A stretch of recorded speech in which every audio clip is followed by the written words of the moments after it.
리더의 목표 설정의 그 구체적인 방법에 대해서 여러분과 함께 연구해 보도록 하겠습니다. 먼저 자기 개발의 필요성 부분인데요.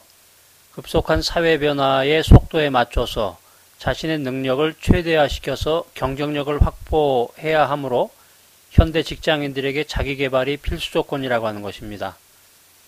자, 좋은 목표를 설정하는 방법은 무엇일까? 목표를 설정한다고 하는 것은 그 설계도를 작성하는 것과 똑같은데요. 예를 들어서 나는 최고의 영업사원이 되겠다. 이런 것은 바람직한 목표가 아닙니다. 그 다음에 나는 2012년 8월까지 5,000명의 고객을 통해서 50억 원의 매출을 올려 5억 원의 연봉을 받는 영업사원이 되겠다. 이렇게 목표를 정한 것은 좋은 목표라고 할 수 있겠습니다. 좋은 목표를 설정하는 방법이 스마트 원칙이라는 것으로 이제 정립이 됐는데요. SMART의 그 단계적으로 나가는 그런 원칙을 규정해 보았습니다. 자, 첫 번째 S 부분은 구체적이어야 된다는 것이죠. 목표 달성을 위한 세부적인 내용이 명확해야 됩니다. 자, 그 다음에 매저너블인데요. 측정 가능해야 된다. 5,000명의 고객을 50억 원의 그 매출을 올린다. 뭐 이렇게 하듯이. 그 다음에 성취 가능해야 됩니다.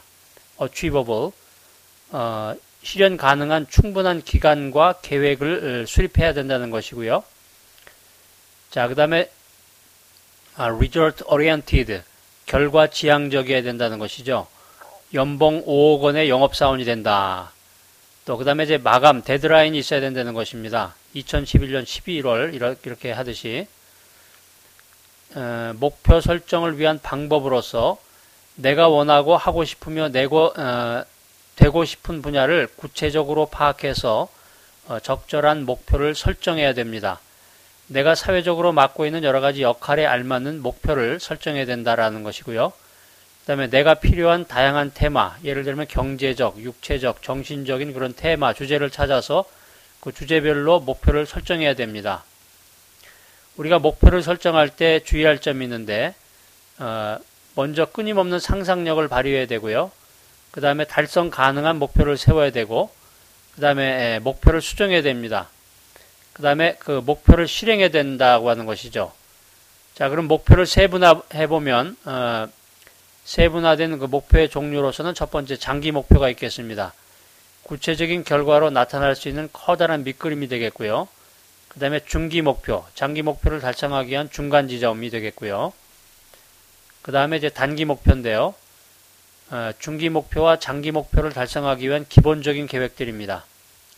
예를 들면 나는 2012년 8월까지 5,000명의 고객을 통해서 50억 원의 매출을 올려 5억 원의 연봉을 받는 영업사원이 되겠다라고 하는 것 중에서 장기 목표는 2012년 8월까지 50억 원의 매출을 달성하겠다는 부분입니다.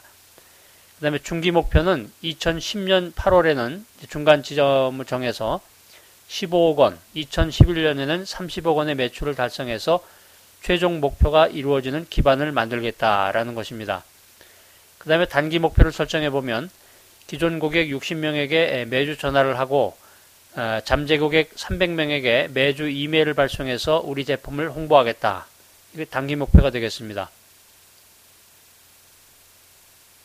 자, 그 다음에 목표 실행을 도와주는 시간 관리 도구를 사용해야 되는데요. 이제 요즘에 한참 그 시대적으로 유행하고 있는 이제 플래너라는 게 있죠. 플래너, 다이어리, 그다음에 PDA도 되겠고요. 그다음에 아웃룩 익스프레스 기능을 이용할 수도 있겠습니다.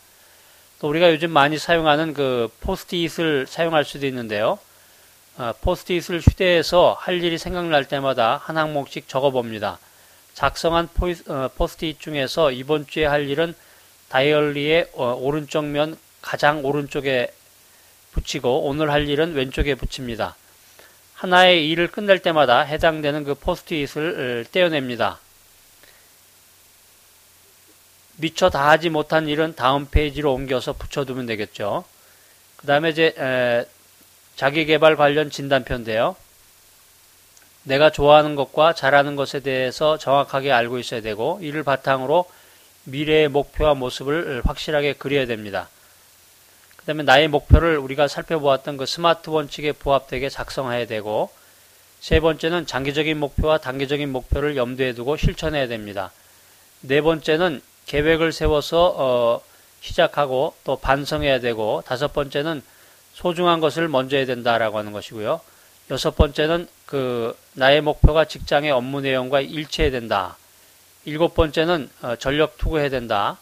여덟 번째는 하루하루 향상해야 된다라는 것이고, 자, 그 다음에 아홉 번째는 자신감을 배양해야 된다. 열 번째는 자신의 미래의 모습을 생각하면서 준비하는 마음을 가져야 된다.